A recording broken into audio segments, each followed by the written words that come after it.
अस्सलाम वालेकुम स्टूडेंट्स, आज हमारा लेक्चर नंबर 9 है जिसमें हम सीखेंगे relation between velocity, frequency and wavelength. ठीक है बेटा, तो सबसे पहले हम आते हैं अब ये क्या चीज़ है, थोड़ा सा रिपीट कर लेते हैं इस बात को।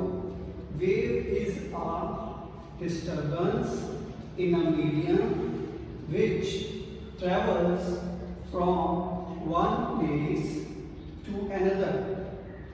तो ये तो वेव हो गई। अब वेव सामने की बात है, जब मूव करेगी तो उसकी कोई वेलोसिटी भी होगी and hence has a specific velocity of traveling। तो जो उसकी ट्रैवल करने की वेलोसिटी होगी उसे हम कहेंगे वेव वेलोसिटी। अच्छे तरीके से आप लोगों ने इसको अगर हाईलाइट करना है तो बुक में हाईलाइट कर लीजिएगा। ये बोर्ड में कई दफ़ा आपका शॉर्ट क्वेश्चन भी आ चुका है और ये बोर्ड का एक अहम लॉन्ग क्वेश्चन भी है। मुल्तान बोर्ड 3 से 4 दफ़ा इस लॉन्ग क्वेश्चन हो चुका है, ये आप लोगों ने साथ लाजमी तैयार कर लेना है। ठीक है, अच्छा अब हम क्या जानते हैं 9th क्लास से कि वेलोसिटी का जो फार्मूला होता था वो होता था distance divided by time, sorry displacement divided by time. अब क्योंकि हम वेव की बात कर रहे हैं तो हम यहाँ पर डिस्प्लेसमेंट को, जो वेव एक डिस्टेंस कवर करती है एक पॉइंट से दूसरे पॉइंट तक, उसे हम वेवलेंथ ले लेते हैं। टाइम जो 9th क्लास में लेते हैं उससे बड़ा सिंपल टाइम होता है, लेकिन इससे यहाँ पर हम लोग जो है टाइम पीरियड लेंगे जिसको कैपिटल टी से डिनोट किया जाता है। इसमें कंफ्यूज नहीं होना आपको, इस टाइम का मतलब है सिंपल टाइम, कोई भी टाइम जो आप ले लें, लेकिन इसका मतलब है time to complete one vibration. इस चीज़ का ध्यान रखना, अगर आप ये गलती करेंगे तो मैं इसके नंबर काट दूँगा। ठीक है बेटा, नेक्स्ट तो अब हम ऐसा करते हैं, इसमें इक्वेशन में पुटिंग कर देते हैं।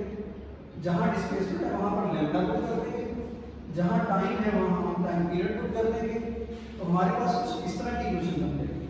अब हम ऐसा करते हैं कि जो t है उसे 1/t करके एक साइड पर कर देते हैं, क्योंकि हम ये बात जानते हैं कि हमने फ्रिक्वेंसी की जब हमने डिफाइन पढ़ी थी तो वहाँ हमने पढ़ा था कि टाइम पीरियड जो होता है वो फ्रिक्वेंसी का रेसिप्रोकल होता है, तो लिहाजा फ्रिक्वेंसी 1/t, तो जहाँ 1/t लिखा हमने वहाँ पर हम f पुट करते हैं। तो ये हमारा बेटा रिलेशन बन गया v = f लैम्डा, जो कि मुल्तान बोर्ड का बहुत अहम लॉन्ग क्वेश्चन है और है बहुत छोटा सा, आप देख रहे हैं कोई इतना बड़ा सा क्वेश्चन नहीं है, तो इसको आपने अच्छी तरह से तैयार कर लेना। अच्छा, तो इसके बाद नेक्स्ट आर्टिकल हमारा एग्जाम्पल 10.2, बहुत आसान सा एग्जाम्पल है, तो जो देखिए इंशाल्लाह बहुत आसानी से समझ में आ जाएगी। A wave moves on a slinky with frequency of 4 hertz. एक वेव है जो किसी स्लिंकी पे मूव कर रही है, उसकी जो फ्रीक्वेंसी है वो 4 हर्ट्ज है एंड वेवलेंथ 0.4 मीटर और उसकी वेवलेंथ जो है वो 0.4 मीटर है। व्हाट इज इट्स स्पीड, उसकी स्पीड क्या होगी ये हमने फाइंड आउट करना है। अभी आप लोग फार्मूला पढ़ कर आए हैं इसका v = f। सबसे पहले सोल्यूशन में बनाते हुए मैंने जिस तरह आपको समझाया होगा कि आपको सबसे पहले हेडिंग देनी होगी गिवन डाटा की। आप देखेंगे आपको डाटा में क्या चीज़ मौजूद है, फ्रीक्वेंसी दी हुई है उसकी वैल्यू लिख देंगे, वेवलेंथ दी हुई है उसकी वैल्यू लिख देंगे।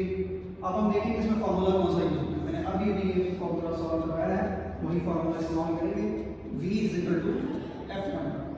अब कैलकुलेशन की हेडिंग देंगे, दोबारा से फार्मूला लिखेंगे, वैल्यूज की पुटिंग करेंगे। ठीक है, याद रखना कि फर्स्ट स्टेप के अंदर आपने यूनिट पुट करना है। ठीक है, अब आपने क्या करना है, इन दोनों को मल्टीप्लाई करना है। जब इन दोनों को मल्टीप्लाई करवाएंगे तो आपके पास आंसर आ जाएगा 1.6 and +-1। I hope you understand. For queries आप मुझसे क्वेश्चन कर सकते हैं।